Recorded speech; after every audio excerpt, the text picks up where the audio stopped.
ఇది లేదు, ఇది మత విరోధం అనేది లేదు. నీకు వివేకానందుడు చెప్తాడు, టాలరెన్స్ అన్న మాట అంటే మత సామరస్యం, దాన్ని టాలరెన్స్ అంటారు. టాలరెన్స్ అన్న మాటే తప్పన్నాడు. టాలరెన్స్ నువ్వెవడో టాలరేట్ చేయడానికి, అవతల మతాలను మేము సహిస్తున్నామండి, నువ్వెవడో సహించడానికి, అక్కడే నీ ఈగో బయటపడుతుంది. టాలరెన్స్ కాదు, యాక్సెప్టెన్స్. యాక్సెప్టెన్స్ అని చెప్పు. We have accepted every religion. అన్ని మతాలలో ఉన్న సారాన్ని మేము ఒప్పుకున్నాం. అదే హిందుత్వం అని. హిందుత్వం అనేది ఏరియాని బట్టి వచ్చింది. మనది సనాతన ధర్మం అంటే అది అలాగా. సనాతనం అంటే అర్థం ఏంటి? పోదు, అసలు ఇన్నేళ్ళైనా పోదు, అలాగే ఉంటుంది. నిజంగా ఉంది ఇన్ని వేల సంవత్సరాల నుంచి. ఈ మధ్య ఏంటో పోయింది పోతుంది రోజు. ఈ గత 15 ఏళ్ళుగా మోడీ గారు అధికారంలోకి వచ్చినప్పటి నుంచి రోజు ఇదే గొడవ. హిందూ మతం ఇంక ఉండదండి, ఇదే ఆఖరి దీపావళి, ఇదే ఆఖరి హోలీ, ఇదే చేసుకోండి, మళ్ళీ ఉండదు, ఎవరో వచ్చేస్తారు మన మీదకి. ఎందుకు ఆ భయాన్ని ప్రజల్లోకి ఇంజెక్ట్ చేయడానికి? నెక్స్ట్ పాకిస్తాన్లో విడిపోయినప్పుడు పాకిస్తాన్ ముస్లిమ్స్ వచ్చి మన అందరినీ చంపేశారు. మన వాళ్ళందరూ పారిపోయారు.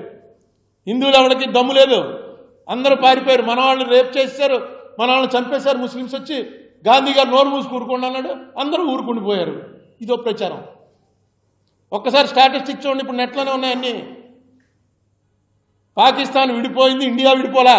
పంజాబ్ అనే రాష్ట్రం విడిపోయింది. పంజాబ్ అనే రాష్ట్రం పాకిస్తాన్ గాను పంజాబ్ గాను ఉండిపోయింది.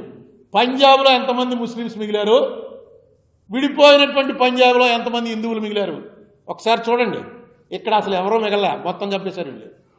అక్కడ కనీసం 4% ఉన్నారు ఇంకా. అలాగే రేప్ కేసులు, అబ్డక్టెడ్ కేసులు అన్నీ ఉన్నాయి. మీరు నెట్లోకి వెళ్తే అంటే దొరుకుతాయి. హిందువులు ఎంతమంది మిస్ అయిపోయారో, ముస్లిమ్స్ అంతమంది మిస్ అయిపోయారు. ఎందరు రేప్ చేయబడ్డారో ఇటు అంతే అయ్యాయి.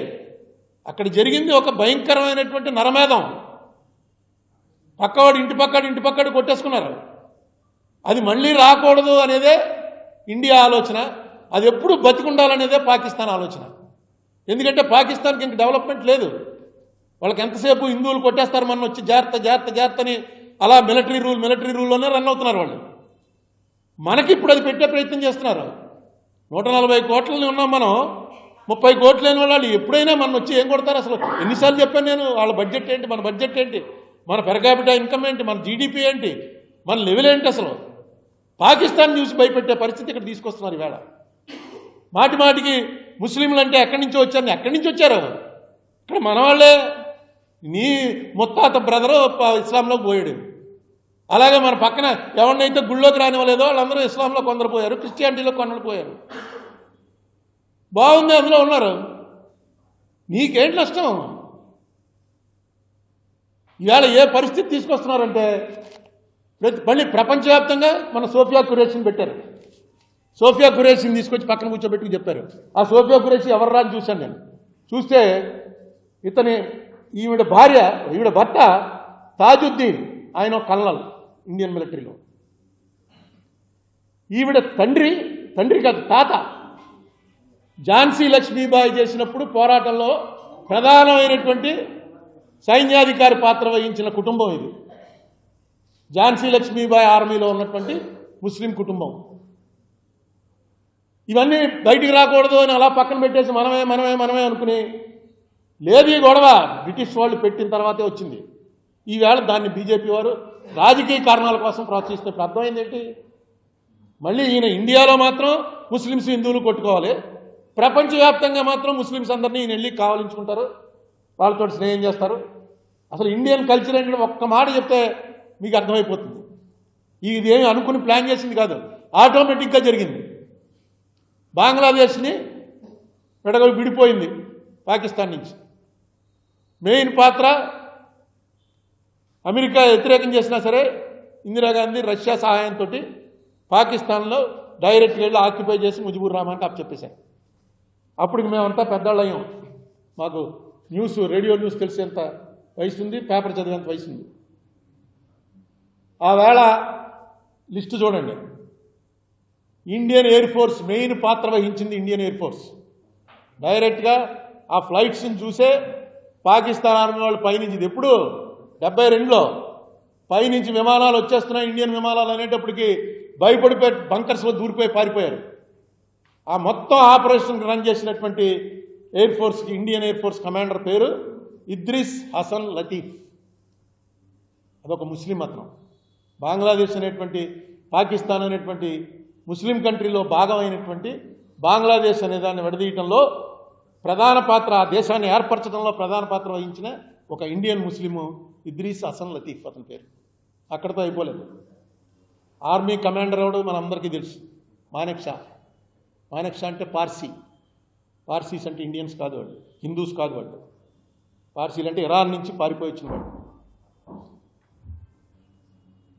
ఎవరైతే అక్కడ సంతకం పెట్టాడో అవి ఫోటోలు కూడా చాలా మనం చూస్తూనే ఉంటాం. పాకిస్తాన్ వాడిని ఎలా కూర్చోబెట్టారు, ఇండియా తరఫున ఒకడు కూర్చున్నాడు, ఇద్దరు సంతకాలు పెట్టి లొంగిపోతున్నాం అని సంతకం పెట్టాడు పాకిస్తాన్ వాడు. మనకి మేము ఒప్పుకుంటున్నాం అని మనవాడి సంతకం పెట్టాడు. మనవాడి పేరేంటి? జగ్జిత్ సింగ్ అరోరా, సిక్కు. ఈ యాక్చువల్గా ఈ లొంగిపోవటం ఇదంతా కూడా నెగోషియేట్ చేసినటువంటి మెయిన్ ఆఫీసర్ ఎవరంటే జనరల్ అతను, who has negotiated this entire deal. అతని పేరు జేఎఫ్ఆర్ జాకబ్. ఇది ఇండియా. ఇవాళ ప్రపంచంలో ఇండియాని ఎవడో కూడా ఇది ఈ కంట్రీలో ఈ తప్పులు ఉన్నాయి, మత ఛాందస్మైన కంట్రీ అని అనుకోవడానికి వీలు లేని పరిస్థితి తీసుకురావడానికి ఇదేమి ప్లాన్ చేసి పెట్టింది కాదు. అప్పుడేమీ గొడవలు లేవు. యాదృచ్ఛికంగా జరిగిన దాంట్లో టాప్ పొజిషన్స్లో ఉన్న వాళ్ళందరూ అన్ని మతాల వాళ్ళు, ప్రపంచంలో ఉన్నటువంటి అన్ని ముఖ్యమైనటువంటి మతాల వాళ్ళు టాప్ లెవెల్లో ఉన్నారు. ఈ మెసేజ్ చూడగానే అర్థమవుతుంది. ఓ పక్కన అదేమో ఇస్లామిక్ కంట్రీ, ఇంకో పక్కన ఇది సెక్యులర్. సెక్యులర్ అంటే అదే.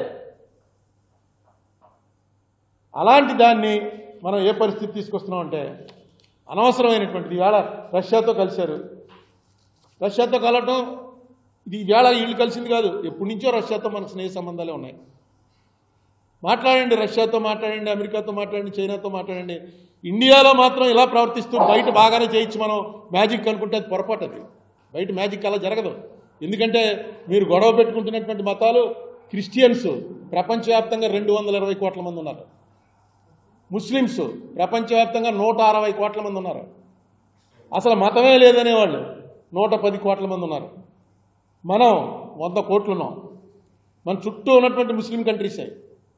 మనం ఇక్కడ మాత్రం లోపలేనండి ముస్లిమ్స్ని వేధింపు, బయటికి వెళ్తే మన ముస్లిమ్స్ అందరినీ కావలించుకుంటా ఉంటే అది ఆగేది కాదు. ప్రపంచం చిన్నది అయిపోయింది, చిన్న పల్లెటూరు అయిపోయింది. ఎక్కడ ఏం జరిగినా సరే ఈ కమ్యూనికేషన్స్ పెరిగిపోవటం వల్ల వెంటనే తెలిసిపోతుంది ఎక్కడేం జరిగినా. ఈవేళ మీ పాలసీ ఏంటి? నేను అందుకే అడిగాను. ఈ ఆర్ఎస్ఎస్ 100 సంవత్సరాలు అయిందని మొన్న డైరెక్ట్గా మోడీ గారు వచ్చి ఆర్ఎస్ఎస్ లాంటి అతి గొప్ప ఆర్గనైజేషన్ లేదు అని చెప్పి ఎర్రకోట మీద నుంచి ఆగస్టు 15 స్పీచ్ నాటి చెప్పాడు. ఏ ఆర్ఎస్ఎస్ అయితే పటేల్ గారి చేత నిషేధించబడిందో ఆ పటేల్ని మా లీడర్ అని చెప్తారు వాళ్ళు. వాళ్ళకి సొంతంగా చెప్పుకోవడానికి లీడర్స్ లేరు. కాంగ్రెస్ తోటి ఎవరెవరు డిఫర్ అయ్యారో వాళ్ళందరూ కూడా వాళ్ళ లీడర్స్ అయిపోయారు. పటేల్ అయితే డైరెక్ట్గా ఉత్తరం రాశాడు గోల్వాల్కర్కి జైల్లో ఉంటే, మమ్మల్ని మీరు ఏం చెప్తే అది వింటాం, మా మీద నిషేధం ఎత్తి మమ్మల్ని జైలు నుంచి విడుదల చేయండి అని గోల్వాల్కర్ రాస్తే పటేల్ ఏమన్నాడంటే మీరు అందరూ వచ్చి కాంగ్రెస్లో విలీనం అయిపోతామంటే మిమ్మల్ని విడుదల చేస్తామన్నాడు. ఇవాళ వాళ్ళకి ఆయనే ఆది గురువు అయిపోయాడు. ఎందుకంటే నెహ్రూకి ఆయనకి పడదట, పటేల్కి. ఇది ఎక్కడ కూడా ఎవరికి తెలియదు. నెహ్రూకి పటేల్కి, నెహ్రూ పటేల్ది ఇంత బుక్ ఉంది వాళ్ళ కరస్పాండెన్స్. నెహ్రూ సోషలిస్టు, అతను క్యాపిటలిస్టు. వాళ్ళ గొడవ అది వాళ్ళకి సరిహద్దు ఆటల గొడవ లేకపోతే పొలంలో ఏటి గొడవలో కాదు. ఆయన క్యాపిటలిస్టిక్ ప్యాటర్న్ ఆఫ్ సొసైటీ మంచిది ఈ దేశానికి అన్నాడు ఆయన. కాదు, సోషలిస్టిక్ ప్యాటర్న్ సొసైటీ మంచిది అన్నాడు నెహ్రూ. దాని మీద ఇప్పుడు ఓపెన్గా మీటింగ్లోనే జరిగేవి. పటేల్ ఆయన కన్నా 10 ఏళ్ళు పెద్దాడు, ఊరికో నీకేం తెలుసు కుర్రాడు అనేవాడు. ఈయనేమో మీకు ప్రపంచం తెలియదు, నువ్వు ఎక్కడే ఉండిపోయి నీకు తెలియదు అని ఆయన అనేవాడు. ఇద్దరికి గొడవట. అందుకని పటేల్ వీళ్ళకి లీడర్ అయిపోయాడు. ఈ మధ్య పివి నరసింహరావుని కూడా వాళ్ళ లీడర్ చేసుకోవడానికి ట్రై చేస్తున్నారు. అందుకే ఈ లెటర్ చదవండి, ఇది మొత్తం ఆయన ఇచ్చిన స్పీచ్ చదవండి, మీకు తెలుస్తుంది పివి నరసింహరావు. ఈ నేపథ్యంలో నేను ఈవేళ ప్రెస్ మీట్ పెట్టిన ప్రధాన కారణం ఏంటంటే, ఏవైతే మీరందరూ ఇక్కడ ఆంధ్రాలో నా ఉద్దేశంలో ఎప్పటికీ కూడా బీజేపీ నార్త్లో బలపడినట్టు బలపడదు. ఎందుకంటే మనకి ఆరాధ్య దైవం భద్రాద్రి రాముడు, అయోధ్య రాముడు కాదు. అయోధ్య రాముడు గొడవలు వ్యవహారం అరణ్యవాసం పోవటం అదిను. భద్రాద్రి రాముడు రామదాసు గుడి కడితే తానీషా కల్లో కనబడ్డాడు. సెక్యులర్ రాముడు మన రాముడు తానీషా కనబడి చెప్పాడు విడుదల చేశారా నువ్వు అని. రామదాస్ గోలెట్టాడు, నేను ఇంత చేసి జైల్లో పడి నన్ను దెబ్బలు కొడుతుంటే దాన్ని కొరడాలు ఎట్టి కొడుతుంటే నాకు కనబడకుండా నువ్వు వెళ్ళి తానీషాకి కనబడతావా? మన కథ అది. మనకెప్పుడూ లేదు, ఇప్పుడు కూడా నిజాం నవాబే పట్టుకుని వెళ్ళేవాడు. మీకు తెలుసో తెలీదో, నిజాం నవాబు నుంచి స్టార్ట్ అయింది భద్రాచలంకి పట్టు వస్త్రాలు పట్టుకుని వెళ్ళటం అనేది. తర్వాత ఆంధ్రప్రదేశ్ సీఎం దాన్ని కంటిన్యూ చేశాడు. తర్వాత ఇంకో విషయం, టిప్పు సుల్తాన్ మొత్తం ఎంతమంది హిందువులు నరికేసాడు, అంతమంది నరికేసాడు. ఒక్కసారి మీరు ఇప్పుడే ఇది అయిపోగానే గూగుల్లోకి వెళ్ళి టిప్పు సుల్తాన్ శృంగేరి మఠ్ అని కొట్టండి. మనందరికీ శృంగేరి మఠం, ఇక్కడ ఉన్న హిందువులందరికీ మనకి శంకరాచార్య స్థాపించినటువంటి శృంగేరి మఠమే ఇన్స్ట్రక్షన్స్ ఇచ్చేది. ఇప్పుడంటే అన్ని చాలా మఠాలు వచ్చాయి, ఒకటే మఠం ఉండేది శృంగేరి మఠం. ఆ శృంగేరి మఠాన్ని రాజకీయంగా దాడులు జరిగినప్పుడు మరాఠాస్ అంటే పేష్వాల రాజ్యం చేస్తూ మరాఠాస్ వచ్చి దండయాత్ర చేసి శృంగేరి మఠం మొత్తం బదలగొట్టేశారు. తుక్కు చేసి వెళ్ళిపోయారు.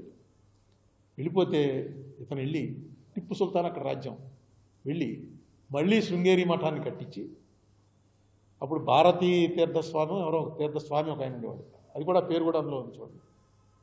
కట్టించి అన్నిటికన్నా ఏంటంటే ముస్లిమ్స్ అల్లాని తప్ప ఇంకెవరిని దేవుడిగా ఒప్పుకోరు. అల్లా ఒక్కడే దేవుడు. మిగతా సూర్యచంద్రులను పూజిస్తారు, మీరు అగ్నిని పూజిస్తారు, నీళ్ళని పూజిస్తారని మన నటకారం చేస్తుంటారు. మాకు అల్లా ఒక్కడే దేవుడని. అందుకే వాళ్ళు వేరే అక్కడ దర్గాలకు కూడా వాళ్ళు వెళ్ళరు, మనం వెళ్తాం. కానీ అది వాళ్ళ కాన్సెప్ట్. అటువంటిది ఒక శాసనం రాయించాడు టిప్పు సుల్తాన్. ఏమనంటే, సాక్షాత్తు ఈ మనిషి దేవుడి అంశతో వచ్చాడు. ఎవరో శృంగేరి మఠాధిపతి. అవగానే ఒకసారి ఇంట్రెస్ట్ ఉన్న వాళ్ళు చూడండి. ఇవన్నీ కూడా ఏంటి, రాజకీయపరమైనటువంటి యుద్ధాలని మతపరమైన యుద్ధాలుగా మారుస్తున్నారు. మార్చి మనలో మనకి గొడవలు పెట్టేటువంటి ప్రయత్నాలు చేస్తున్నారు. ఆ ప్రయత్నాలని ఈవేళ ఎందుకంటే రిలవెంట్ ఇది కాబట్టి, December 6th కాబట్టి అందరూ మర్చిపోయినా మన రాజమండ్రిలో మనం మర్చిపోలేం కాబట్టి